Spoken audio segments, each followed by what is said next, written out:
it was a custodian just sweeping the floor. And he said, "Who are you?" And we told him that we were Jews from the Hebrew Israelites and etc.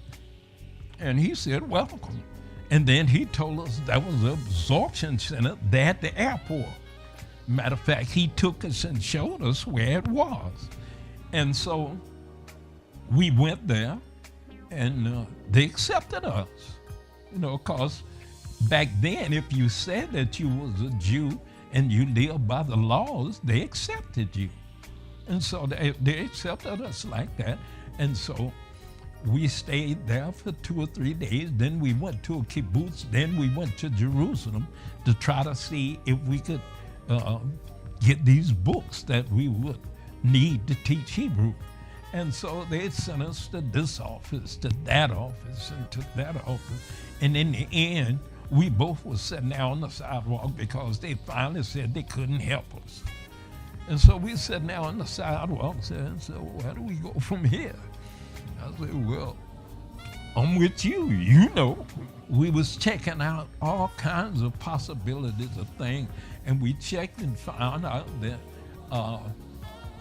you could study Hebrew a half a day and work a half a day at a kibbutz.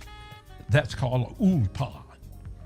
You work a half a day and study a half a day. So we checked it out, and our 2 weeks now is up. So I'm thinking that we're on our way back to Liberia. So we get to the bus station, the old bus station in Tel Aviv. That was the main bus station. And so he, thinking we fit to go back to the airport, he informed me that he only had me a one-way ticket. After the 2 weeks is up now, you understand? And he was on his way. He had to go back through America and etc. And he said that what he wanted to do was wanted me to go to check the kibbutz out and enroll in the Hebrew class. Now this is after the 2 weeks. And then as we were departing, it's dark now, he gave me $60 to go somewhere, and he going back to America. Now, ordinarily, if I hadn't been in the army and I was a well-trained, well-disciplined soldier, I would have got that other word that you use, and you know. But I said, this is what we came for. You understand? And so, but anyway, he left. We greeted, and I became audacious, tenacious, and all of them other things that you would say when you standing in the middle of a jungle by yourself. And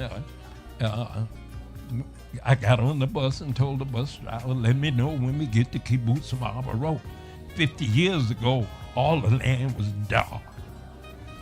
About an hour, we riding down the highway, and all of a sudden the bus stopped and said, "Kibbutz Marlboro." I looked out the window. It was so dark out there, the dogs would have been scared to bark. It was pitch black. I said, "Where?" He said, "Oh, behind those trees." I reluctantly get off the bus. I stood there and watched the tail lights disappear.